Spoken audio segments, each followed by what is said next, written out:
Ciao a tutti, sono Alessia di Italian Pod. E io sono Giovanni. Benvenuti nel nostro canale. Oggi parliamo di una cosa che piace a tutti, gli hobby. Sì, insomma, quelle attività che facciamo quando non lavoriamo, quando abbiamo un po' di tempo libero e vogliamo divertirci, rilassarci o semplicemente stare bene.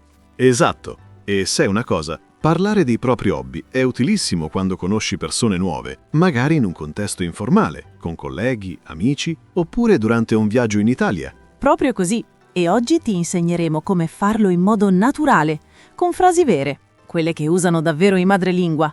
Niente lingua da libro di grammatica, eh? Giusto. Vogliamo che tu possa dire qualcosa come «Adoro camminare in montagna» oppure «Passo il weekend a leggere sul divano» e che suoni subito più sciolto, più fluente. E poi abbiamo preparato un foglio di lavoro gratuito con tutte le frasi che sentiremo oggi, più qualche esempio extra, e uno spazio dove puoi scrivere la tua personale conversazione sui tuoi hobby. Sì, è un piccolo regalo per te. Così puoi ripassare con calma, segnarti tutto e magari stamparlo se vuoi. Clicca pure sul link nella descrizione, lo trovi subito e scaricalo in un attimo.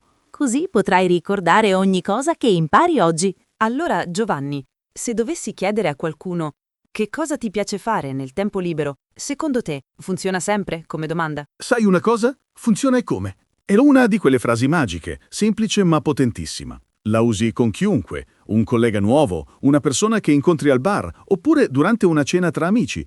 È il genere di domanda che apre la conversazione senza sembrare troppo diretta. Esatto. E poi è universale. Non importa dove sei in Italia, a Milano, a Palermo o a Bologna, tutti capiscono subito cosa vuoi sapere. E anzi, spesso rispondono con entusiasmo, perché parlare dei propri hobby, fa bene all'umore. Proprio così. E senti, se vuoi variare un po', c'è anche un'altra versione, molto comune. Hai qualche hobby? Semplice, diretta, ma sempre gentile. Sì, mi piace questa alternativa, perché a volte uno potrebbe non pensarci immediatamente al tempo libero. Magari sta lavorando tanto o è un periodo pieno, ma se gli chiedi «Hai qualche hobby?» lo aiuti un po' a focalizzarsi. Giusto. E poi le risposte possono essere super semplici e comunque perfette. Tipo, mi piace leggere le sere. Oppure, adoro camminare in montagna quando piove poco. Niente di complicato, ma già ti dice tantissimo su quella persona. Ecco, vedi? Anche solo 2 parole possono bastare per creare un contatto. Oppure, puoi aggiungere qualcosa in più. Passo molto tempo con la mia famiglia. Oppure, suono la chitarra da quando ero bambino. Ah sì, quella è bella. Dà subito un'idea di continuità, di qualcosa che viene da lontano. Ma sai una cosa curiosa? In Italia la gente apprezza davvero chi ha degli hobby autentici, anche se sono semplici. Assolutamente. Non devi per forza dire che fai immersioni in Australia o che hai un laboratorio di ceramica da professionista.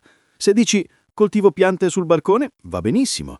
Anzi, spesso piace proprio perché è vero, quotidiano. Esatto.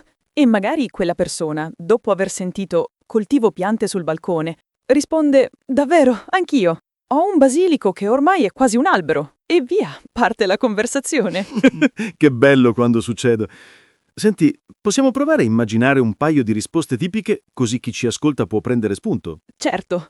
Facciamo un esempio veloce. Se qualcuno ti chiede che cosa ti piace fare nel tempo libero, puoi dire tranquillamente «Mi piace guardare serie TV la sera», oppure «Vado in bicicletta lungo il fiume quando piove poco». Oppure faccio yoga 2 volte alla settimana o ancora gioco a calcetto con gli amici del quartiere. Vedi, tutto normale, tutto reale. E se proprio non hai un hobby fisso, nessun problema. Puoi dire non ho un vero hobby, ma mi piace stare con gli amici. Oppure ultimamente non ho molto tempo libero, però ogni tanto guardo film d'epoca. Appunto, l'importante è essere se stessi. Non serve inventare niente. E comunque, queste frasi semplici sono già un ottimo punto di partenza per parlare, condividere, connettersi. E poi, sai qual è la cosa più bella? Che spesso, dopo aver detto cosa ti piace fare, l'altra persona ti chiede «Ah sì? Da quanto tempo lo fai?» Oppure «Dove vai di solito?» E allora la conversazione si approfondisce da sola. Esattamente. Quindi recapitoliamo. 2 domande utilissime. Che cosa ti piace fare nel tempo libero? E Hai qualche hobby? E tante risposte possibili, semplici, sincere, naturali. E ora andiamo avanti con i verbi giusti per descrivere meglio quello che fai. Così puoi arricchire ancora di più il tuo modo di parlare. Allora, Giovanni, diciamo che abbiamo chiesto che cosa ti piace fare nel tempo libero e qualcuno ci ha risposto. Ora però vogliamo parlare un po' meglio di quelle attività, no? Dobbiamo scegliere i verbi giusti, altrimenti la frase suona un po' strana, come se mancasse qualcosa. Esatto, Alessia. Sai com'è? In italiano non basta dire io cucino o io vado in palestra. A volte serve il verbo giusto con la preposizione giusta, se no sembra che hai imparato le frasi a memoria da un manuale. Già, tipo io faccio yoga, non io faccio il yoga. Piccole differenze, ma fanno tutta la differenza. Quindi vediamo insieme alcuni verbi super utili per parlare dei propri hobby in modo naturale. Partiamo da uno dei più comuni. Fare. È un verbo potentissimo quando si parla di attività. Per esempio, faccio yoga 2 volte alla settimana. Oppure faccio meditazione ogni mattina prima di colazione. Sì, e funziona anche con tanti altri hobby. Faccio trekking nel weekend, faccio giardinaggio, faccio volontariato al canile. Insomma, è un vero jolly. Proprio così. Poi c'è giocare a, che usiamo con gli sport o i giochi in generale. Tipo gioco a calcio con gli amici oppure gioco a scacchi online la sera. Attenzione però, non diciamo gioco pallone, ma gioco a calcio, non gioco tennis, ma gioco a tennis. La preposizione a è fondamentale qui, è una di quelle cose che, se la sbagli, un madrelingua lo nota subito. Vero. Ma tranquillo, con un po' di pratica diventa automatico. E poi, sai che c'è un'eccezione simpatica. Con il poker diciamo gioco a poker, ma con gli strumenti musicali no. Lì cambia tutto. Ah, ecco, parliamo di suonare. Quando si tratta di musica usiamo suonare più lo strumento. Per esempio, suono il pianoforte da quando avevo 8 anni. Oppure suono la chitarra solo quando sono di buon umore. Bello.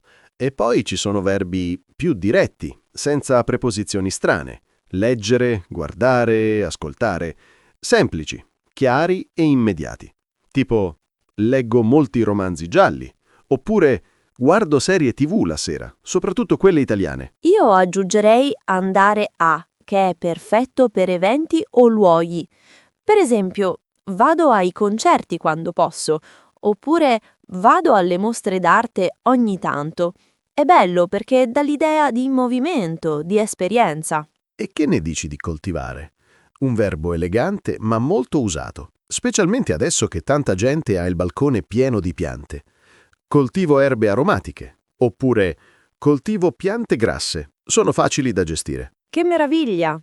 E senti, un consiglio pratico. Quando parli di abitudini, cioè cose che fai regolarmente, usa sempre il presente indicativo.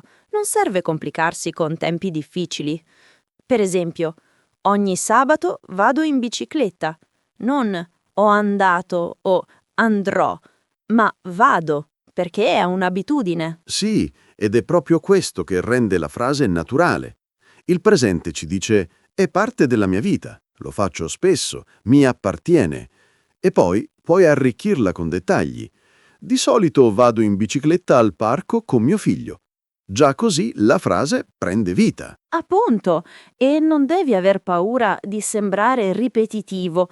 Anche i notivi usano sempre gli stessi verbi, fare, giocare a, suonare, perché funzionano. Non serve cercare parole difficili per fare bella impressione. Assolutamente no. L'importante è essere chiaro, fluido, autentico. E con questi verbi sei già a metà strada. Poi, se vuoi, puoi sempre aggiungere un po' di colore, ma ne parleremo dopo, quando vedremo come esprimere passione e frequenza. Giusto. Per ora ricorda queste coppie. Fare più attività, yoga, giardinaggio, giocare a più sport o giochi, calcio, tennis, scacchi. suonare più strumento, pianoforte, chitarra, andare a più luogo o evento, concerti, mostre, e i verbi diretti come leggere, guardare, ascoltare. E soprattutto provaci. Prova a costruire una frase con uno di questi verbi. Anche adesso, mentre ci ascolti. Tipo, io faccio nuoto. Oppure, guardo film di Fellini. Così, piano piano entra nella testa e poi viene spontaneo. Perfetto. E ora diamo un po' di anima a queste frasi, perché parlare di hobby non è solo dire cosa fai, ma anche quanto ti piace farlo. Sai una cosa, Giovanni? Dire faccio yoga o leggo romanzi è un ottimo inizio, ma se poi aggiungi come ti senti mentre lo fai, ecco che la frase prende vita, diventa più personale, più vera. Proprio così, perché alla fine, quando parli di un hobby, non stai solo elencando un'attività, stai raccontando un pezzetto di te. E allora perché non farlo con un po' di cuore? Esatto. Immagina di dire a qualcuno: faccio meditazione ogni mattina. Tutto bene, chiaro, corretto. Ma se invece dici: fare meditazione mi rilassa tantissimo, oppure è il mio modo preferito di staccare dalla giornata, ecco che l'altra persona capisce davvero perché lo fai. Sì, e magari ti risponde pure, anch'io dovrei provarci. O, che bello, sembra una coccola per le mente. Ecco, vedi, hai aperto una porta. Ecco alcune frasi semplici ma potentissime che puoi usare per esprimere quanto ti piace qualcosa. È una passione per me. Oppure non potrei vivere senza farlo. Ok, forse è un po' drammatico, ma funziona, soprattutto se parli di caffè o libri. Oppure musica. Io dico sempre, non potrei vivere senza ascoltare musica. È vero, almeno per me. Altre opzioni, mi dà tanta energia. Mi fa stare bene. È una cosa che mi riempie veramente. E non dimentichiamo, mi rilassa tantissimo. È una frase che va fortissimo in Italia, soprattutto quando si parla di attività come leggere, fare un bagno caldo, passeggiare in natura. O anche cucinare. Per tanta gente, stare in cucina non è stressante, anzi, è terapeutico. Mi metto un grembiule, accendo la radio e mi perdo tra i fornelli. È il mio momento di pace. Che bello! Vedi come già con 2 parole in più trasformi una semplice abitudine in una storia? E poi, oltre a quanto ti piace, è utile dire anche quanto spesso lo fai, perché così dai un'idea della tua routine. Giusto. Possiamo usare espressioni molto naturali. Lo faccio spesso. Ogni tanto, di tanto in tanto. Quasi mai. Solo nei weekend. Sono tutte frasi che senti nella vita reale, mai forzate. Per esempio, vado in palestra il martedì e il giovedì, oppure la domenica mattina faccio una lunga passeggiata, mi aiuta a iniziare la settimana con il piede giusto. Oppure suono la chitarra ogni tanto, soprattutto quando ho voglia di staccare dal computer. Vedi, ogni tanto dice già che non è una cosa quotidiana, ma comunque c'è, fa parte della tua vita. E se vuoi essere più preciso, puoi usare avverbi come di solito, spesso, raramente. Tipo, di solito guardo film il sabato sera, oppure spesso leggo prima di dormire. Attenzione però, non serve esagerare con i dettagli. Basta un piccolo accento qua e là per rendere tutto più autentico.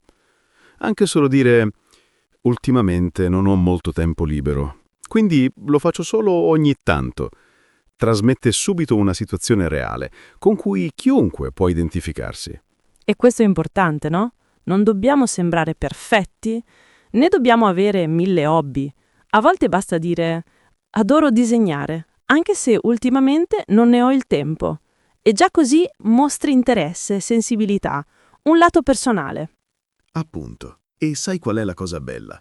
Quando condividi non solo cosa fai, ma come ti senti mentre lo fai, crei connessione. La gente non ricorda solo le tue parole, ricorda l'emozione che hai trasmesso. Quindi riassumiamo un attimo. Per esprimere entusiasmo, puoi dire è una passione per me. Mi rilassa tantissimo. Non potrei vivere senza farlo. È il mio modo preferito di staccare. E per parlare della frequenza, lo faccio spesso, ogni tanto. Di solito vado la domenica, senza fallo, faccio una passeggiata. E ora che abbiamo messo un po' di anima nelle frasi, possiamo andare ancora più in profondità. Perché non tutti gli hobby sono uguali, no? C'è chi ama correre sui sentieri di montagna e chi invece preferisce starsene sul divano con un buon libro. Esatto. Allora, diamo un'occhiata ai diversi tipi di hobby, creativi, attivi, rilassanti, e a come parlarne con naturalezza. Sai una cosa, Giovanni? Ho notato che quando la gente parla dei propri hobby, spesso li raggruppa senza accorgersene in categorie. Tipo, io sono più da cose tranquille, oppure io ho bisogno di muovermi, altrimenti impazzisco. Esatto, è proprio vero. C'è chi ha bisogno di azione, chi invece cerca pace, silenzio, e poi c'è chi vuole semplicemente creare qualcosa con le mani. E sai qual è la bellezza? Nessuna di queste scelte è migliore dell'altra. Sono solo modi diversi di prendersi cura di sé. Già.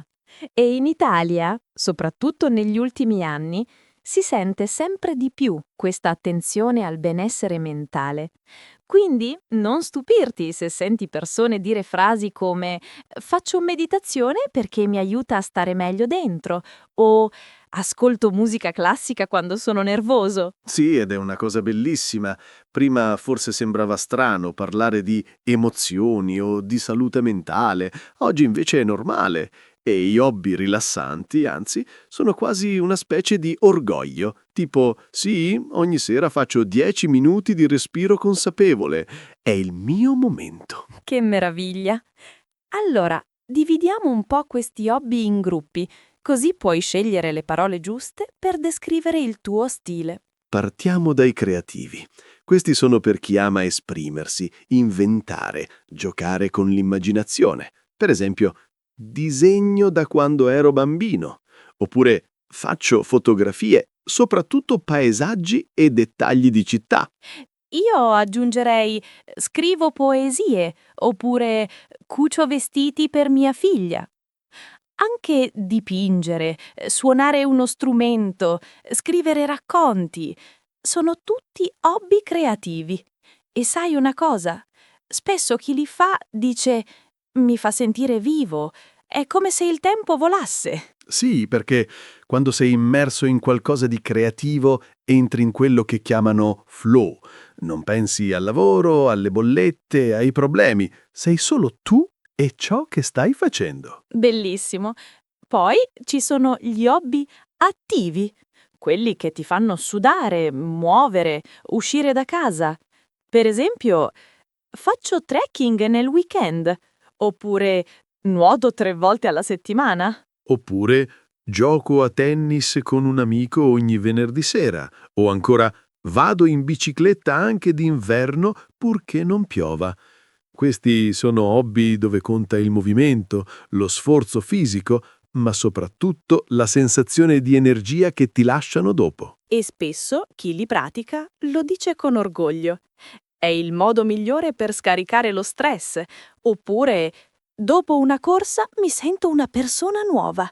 E non serve fare maratone, basta una camminata veloce in collina o una nuotata tranquilla in piscina. Appunto, l'importante è muoversi, sentirsi vivi nel corpo. E poi molti di questi hobby si fanno in compagnia, quindi c'è anche il lato sociale. Una partita a calcetto, una passeggiata con gli amici. Diventa un momento di condivisione. E poi, dulcis in fondo, abbiamo i rilassanti.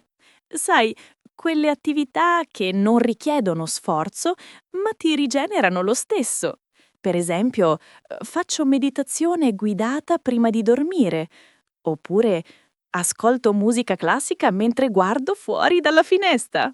Che bello! O anche bevo un caffè leggendo un libro, senza fretta. Oppure guardo film in bianco e nero con il plaid sulle gambe. Sembra poco, ma per tanta gente è proprio questo il vero lusso. Il tempo lento. Ecco, in Italia oggi si apprezza tantissimo questo equilibrio. Non devi per forza correre, produrre, fare 1000 cose. Avere un hobby rilassante non significa essere pigri, anzi, significa che hai capito l'importanza del riposo mentale. Proprio così. E magari qualcuno dirà, ma non fate niente. E tu rispondi tranquillo, no, facciamo qualcosa di importante, ci prendiamo cura di noi. Che bella risposta! E comunque, non è detto che tu debba scegliere solo una categoria. Molti hanno un mix. Per esempio, di sabato vado a correre in montagna, hobby attivo, e la domenica mattina resto a letto a leggere fumetti, hobby rilassante. Oppure, durante la settimana cucino, che è un po' creativo, e la sera guardo serie TV, passatempo puro. Vedi, non serve categorizzarsi. Ma sapere queste differenze ti aiuta a trovare le parole giuste quando ne parli. Esatto! Se qualcuno ti chiede «Ma tu che tipo di cose preferisci?» puoi rispondere con naturalezza. «Sai, io sono più portata per quelle creative, adoro disegnare». Oppure «Onestamente, cerco di muovermi di più, quindi sto provando a fare trekking». O ancora, ultimamente ho bisogno di calma, quindi ascolto musica e medito. Mi aiuta a ricaricarmi. Ecco, vedi? Con poche parole trasmetti molto. Il tuo stato d'animo, le tue abitudini, il tuo stile di vita. E ora che abbiamo visto i tipi di hobby, possiamo affrontare una domanda che in molti si pongono. E se non ho veramente un hobby, che dico? Domanda perfetta, perché non tutti hanno un'attività fissa. E va benissimo così. Sai, Giovanni, ogni tanto mi capita di sentire qualcuno dire «Oddio, non ho hobby». Che figura faccio quando me lo chiedono? Sì, lo so. C'è questa idea, soprattutto sui social, che tutti debbano avere 1000 passioni.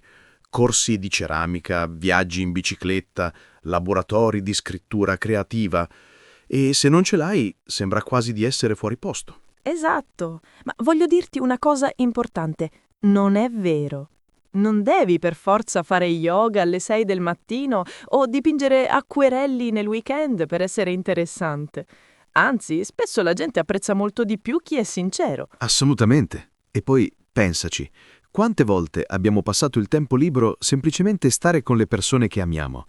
Magari cenando con gli amici, passeggiando con il cane, guardando una partita insieme al fratello. Ecco, quelle sono attività vere.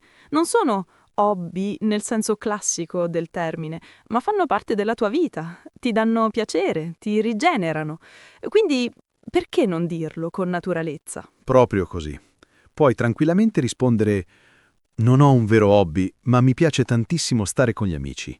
Facciamo cene, chiacchieriamo, ridiamo. Per me è il massimo. Oppure, ultimamente non ho molto tempo libero tra lavoro e famiglia, ma quando posso mi metto sul divano con un libro o un film. Sembra poco? Forse, ma è reale ed è già un ottimo punto di partenza per una conversazione vera. E senti, non serve neanche giustificarsi. Non deve dire: ma io non faccio niente di speciale. No, basta essere semplici. Onestamente, non ho un hobby fisso, ma mi piace cucinare ogni tanto. Specialmente dolci.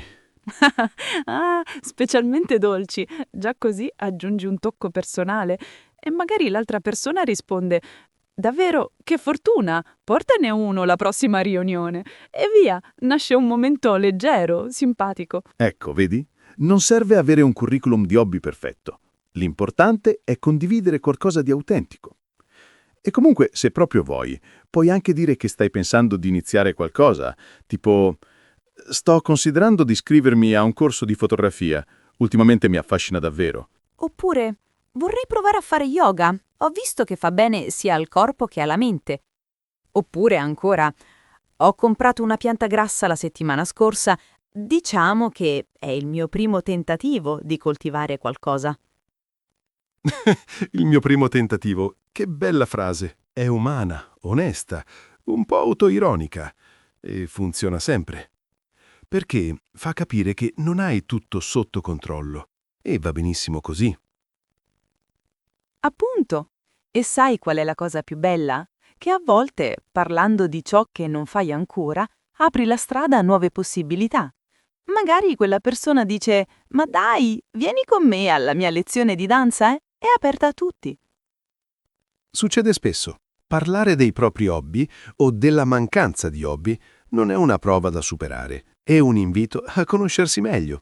E se oggi non fai nulla di particolare nel tempo libero, va bene, domani potrebbe cambiare. E intanto puoi sempre rispondere con frasi semplici e sincere come «Ultimamente non ho molto tempo, ma mi piace guardare serie TV la sera». Oppure «Non ho un hobby fisso, ma adoro passeggiare in città senza meta». O ancora «Sto cercando qualcosa che mi appassioni. Per ora mi godo i piccoli momenti». Frasi normali, parole vere, nessuna bugia, nessuna pressione. E ricorda, non parlare di hobby non è un difetto. È solo un momento della tua vita. E domani, chissà, potresti scoprire che camminare sotto la pioggia o ascoltare vinili vecchi di 30 anni, quei momenti sono già il tuo hobby preferito, anche se non te ne sei ancora accorto. Che bello! E ora per chi invece ha un hobby e vorrebbe descriverlo con un po' più di colore, prepariamoci a imparare qualche espressione idiomatica che ti farà suonare come un madrelingua vero. Sai, Giovanni, quando sento qualcuno parlare dei propri hobby con frasi come «è la mia valvola di sfogo» o «ci metto il cuore», mi viene sempre voglia di ascoltare di più. Non perché sono parole difficili, anzi, sono semplici, ma hanno una forza particolare, no? Esatto, sono quelle espressioni che non trovi nei libri di grammatica, ma senti nella vita reale, al bar, in palestra, tra amici a cene. E quando le usi sembri subito più sciolto, più naturale, come se l'italiano ti venisse dal vissuto, non solo dalla memoria. Proprio così. Oggi allora vediamo insieme qualche espressione idiomatica e informale che puoi usare per dare più colore alle tue frasi sugli hobby. Niente di complicato, solo piccole perle del parlato quotidiano. Partiamo da una delle mie preferite. È la mia valvola di sfogo.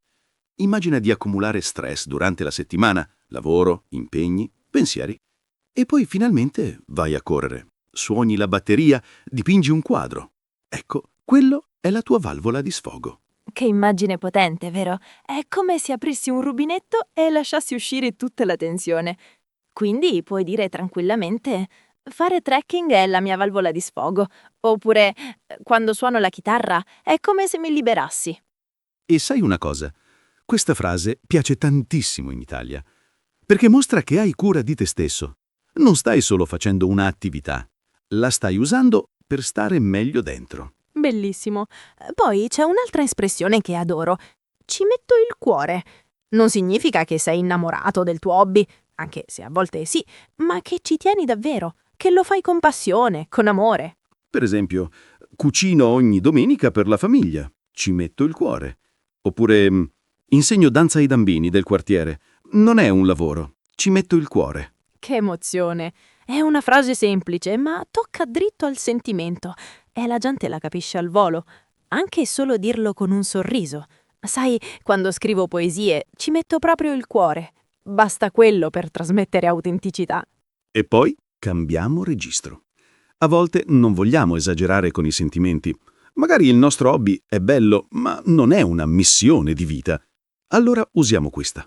È solo un passatempo. Sì, perfetta. Quando vuoi essere onesto senza sembrare distaccato. Tipo, gioco a scacchi online ogni tanto. È solo un passatempo, ma mi diverte. Oppure, colleziono francobolli. Lo so, sembra strano, ma è solo un passatempo. Vedi? Con solo un passatempo dici non è niente di serio, ma mi piace. Senza impegno, senza pressione. E funziona benissimo in contesti informali. E ora passiamo a qualcosa di più informale, anzi quasi gergale. È una fissa. Questa la usiamo quando siamo presi da qualcosa per un periodo, con entusiasmo, magari un po' ossessivamente. Esatto. Tipo, ultimamente la fotografia è diventata una fissa. Porto la macchina ovunque. Oppure, ho iniziato a fare yoga 2 mesi fa e ora è una fissa. Non riesco a smettere. Funziona benissimo anche in tono scherzoso. Da quando ho scoperto i podcast sulla storia romana è diventata una fissa. Parlo solo di Cesare a cena. Ma attenzione, fissa è informale, quindi meglio usarla con amici o in contesti rilassati. Giusto. Non diremmo mai è una fissa in un colloquio di lavoro, ma tra colleghi al caffè, perfetto. E comunque queste espressioni danno quel tocco in più. Ti fanno passare da parlo correttamente a parlo come uno che vive qui. Ecco, un'idea. Prova a sostituire una frase semplice con una di queste espressioni. Per esempio, invece di dire mi piace leggere, prova leggere è la mia valvola di sfogo. Oppure leggo romanzi storici, è diventata una fissa. O ancora lo faccio da anni, ci metto il cuore. Vedi subito la differenza, no? La frase prende vita, ha personalità e soprattutto invita l'altra persona a rispondere con altrettanta sincerità. E poi non serve usarle tutte insieme, basta una ogni tanto, quando senti che la conversazione si sta facendo più profonda, più personale. Proprio così. E ora mettiamo tutto insieme. Immaginiamo una piccola conversazione tra amici, dove usiamo naturalmente queste frasi, verbi, espressioni, e vediamo come suona una chiacchierata vera, scorrevole e autentica. Pronti? Andiamo! Allora, Giovanni, immaginiamo di essere in un bar qui a Firenze, magari dopo una giornata di lavoro.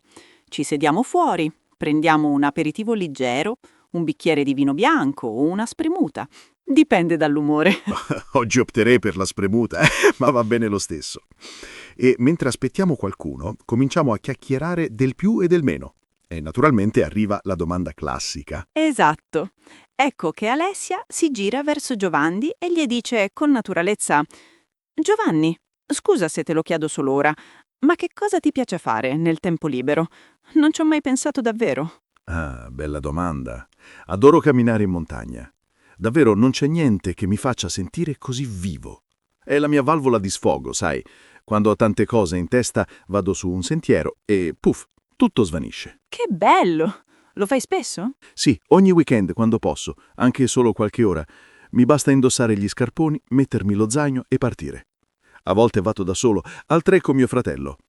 E tu, Alessia, cosa ti piace fare quando non registri podcast? Beh, io sono più da casa, diciamo. Amo leggere romanzi, racconti, qualsiasi cosa. E poi, da un paio d'anni, faccio yoga. 2 volte alla settimana, senza fallo. Yoga! Che figo! E come ti senti dopo? Benissimo, mi rilassa tantissimo. A volte sono tesa, piena di pensieri, ma dopo un'ora sul tappetino è come se ricominciassi da zero. È il mio modo preferito di staccare. Che invidia! Dovrei provare anch'io. Sai, ultimamente sto cercando qualcosa di più tranquillo oltre le camminate. Forse è il momento giusto. Dovresti proprio.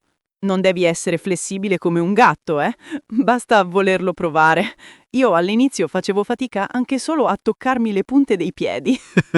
Beh, almeno so già che non devo competere con te. Comunque, grazie per avermelo detto. Magari ci provo questa settimana. Ho visto che c'è una piccola palestra qui vicino che offre una lezione gratuita ai nuovi iscritti. Ma dai, perfetto! Fammi sapere com'è andata, eh? Sono curiosa. Certo, appena finisco la prima lezione ti chiamo. Alessia, ce l'ho fatta! Ho fatto il saluto al sole! Ecco, questo sì che è un aggiornamento degno di nota. Comunque, sai una cosa? Mi piace tantissimo quando parliamo così. Non è solo che hobby hai, è più profondo. Capisci meglio chi è l'altra persona. Assolutamente. Perché non si tratta solo di cosa fai, ma di come ti fa stare. E a volte scopri che hai molto più in comune con qualcuno di quanto pensavi. Esatto. E magari da una semplice frase come mi piace leggere nasce un consiglio di libro, uno scambio, un'amicizia nuova. O una nuova abitudine, tipo io che finalmente inizio lo yoga. Chissà, magari tra 6 mesi ti dico non potrei vivere senza farlo. Allora ci vediamo sul tappetino, collega. Promesso. Intanto, brindiamo ai nostri hobby, vecchi e nuovi. Brindo volentieri alla salute e al tempo libero ben speso. Salute! Che ne dici, ascoltatore? Non è sembrata una conversazione vera quella? Con pause, sorrisi, un po' di ironia, ma anche sincerità? Proprio così. Nessuna frase a memoria, nessun tono da manuale, solo 2 persone che parlano di ciò che amano fare e nel farlo si conoscono un po' meglio. E ora tocca a te. E ora è il tuo turno. Sì, proprio tu che ci stai ascoltando. Non preoccuparti, non ti chiediamo di registrarti o mandarci un audio, a meno che tu non voglia, ovviamente. Ma vorremmo che prendessi un attimo per parlare ad alta voce, anche solo tra te e te, come se fossi seduto qui con noi in questo bar immaginario. Perché sai una cosa? Parlare davvero, ad alta voce, anche senza nessuno che ti risponde subito, fa miracoli per la fluency. Ti aiuta a sentire le frasi in bocca, a capire quali suonano naturali, a prendere confidenza con il ritmo dell'italiano. Quindi metti pure in pausa quando vuoi. Prenditi tutto il tempo che ti serve e se non ti viene subito, riprova. Più volte. Senza fretta. L'importante è provare. Allora, cominciamo con la prima domanda. Semplice, diretta, ma potentissima. Allora, che cosa ti piace fare nel tempo libero? Fermati qui. Pensa alla tua risposta vera, non quella che pensi dovresti dire, ma quella che senti giusta per te. Può essere qualcosa di attivo, creativo, tranquillo o anche niente di particolare. Magari rispondi: mi piace passeggiare in città, oppure sto spesso sul divano a guardare serie TV, o ancora passo molto tempo con mio figlio, giochiamo ai videogiochi insieme. Qualsiasi cosa sia, dilla ad alta voce. Anche una sola frase va benissimo. Bene, ora andiamo un po' più in profondità. Qual è il tuo hobby preferito? E perché? Questa è bella, perché ti chiede non solo cosa, ma perché. E quel perché apre una porta dentro di te. Forse dirai, il mio hobby preferito è leggere, perché mi fa viaggiare con la mente. Oppure, adoro cucinare per gli amici, vedere i loro sorrisi mentre mangiano è bellissimo. O magari, non ho un hobby fisso, ma mi piace ascoltare musica jazz. Mi calma, mi fa sentire al posto giusto. Ecco, vedi? Con 2 frasi sei già più vicino a chi ti ascolta. Non stai solo elencando attività, stai condividendo un pezzetto del tuo mondo interiore. Ora, cambiamo un po' il registro. Lo fai spesso o solo ogni tanto? Questa domanda dà ritmo alla conversazione. Serve a capire quanto quell'hobby è parte della tua vita. Puoi rispondere, lo faccio spesso, ogni weekend praticamente. Oppure, solo ogni tanto, dipende dal tempo libero. O ancora, ultimamente non ne ho molto, ma quando posso ci torno sempre volentieri. E se vuoi, puoi aggiungere un dettaglio personale. Di solito lo faccio con mia sorella. Oppure è il mio momento speciale della settimana. E ora chiudiamo in bellezza. Grazie per aver condiviso. È stato bello sentire dei tuoi interessi? Sì, perché anche se stai parlando da solo, immagina che questa sia la risposta di un amico dopo che hai raccontato qualcosa di vero su di te. E senti che effetto fa. Ti fa bene, no? Ti fa sentire visto, ascoltato. Ecco, questo è lo spirito. Parlare italiano non è solo imparare verbi e grammatica, è anche imparare a condividere chi sei. E ogni volta che dici ad alta voce «mi piace fare questo, è il mio modo di staccare, ci metto il cuore», stai costruendo non solo la tua lingua, ma anche la tua voce. Quindi, se vuoi, ripeti le domande da capo, cambia le risposte, prova a usare una delle espressioni che abbiamo visto oggi. È la mia valvola di sfogo, è solo un passatempo, è diventata una fissa. Oppure inventa una nuova versione. Immagina di parlare con un collega, con un amico nuovo, con qualcuno che incontri in vacanza. Come cambia il tono? Più formale? Più scherzoso? Gioca con le parole, sbaglia, ridici sopra, riprova. Perché non c'è un modo giusto o sbagliato di parlare dei tuoi hobby. C'è solo il tuo modo.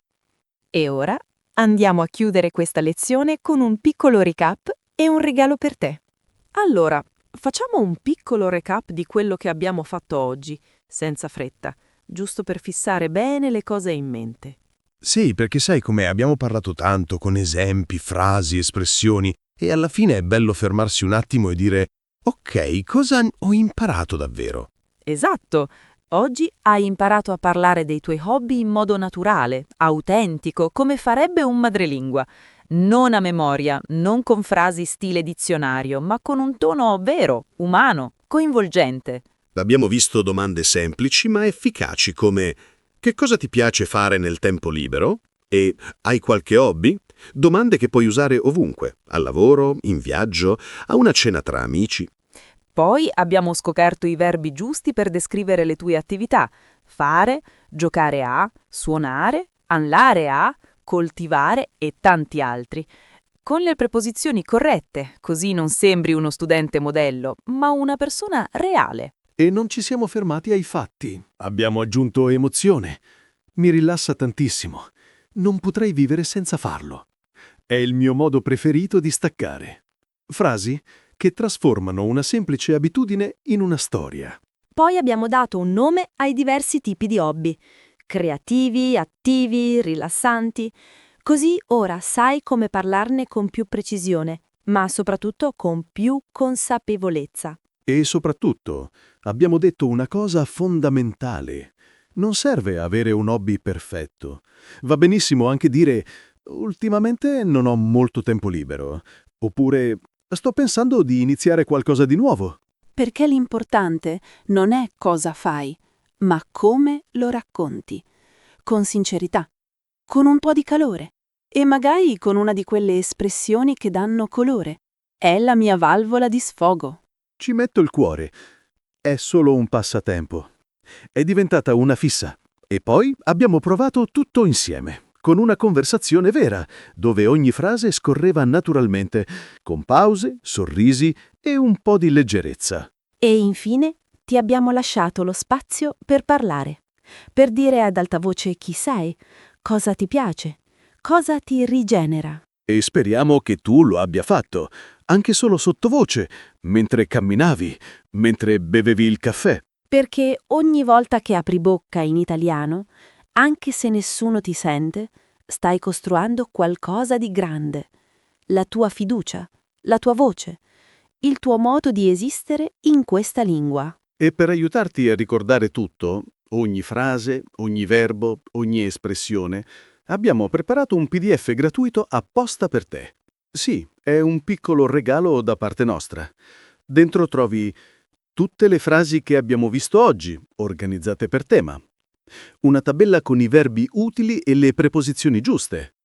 Le espressioni idiomatiche con esempi chiari e uno spazio vuoto dove puoi scrivere la tua personale conversazione sui tuoi hobby, come abbiamo fatto noi. Così puoi ripassare quando vuoi, stamparlo, portarlo con te, sottolinearlo con i colori, insomma, farlo tuo. E non devi fare niente di complicato. Clicca semplicemente sul link nella descrizione del video e scaricalo subito. È gratis, veloce e soprattutto utile. Lo diciamo sempre. Questo canale è per chi vuole parlare italiano per davvero, non per passare un esame, ma per connettersi, condividere, vivere. E ogni volta che usi una di queste frasi con una persona reale, sai cosa succede?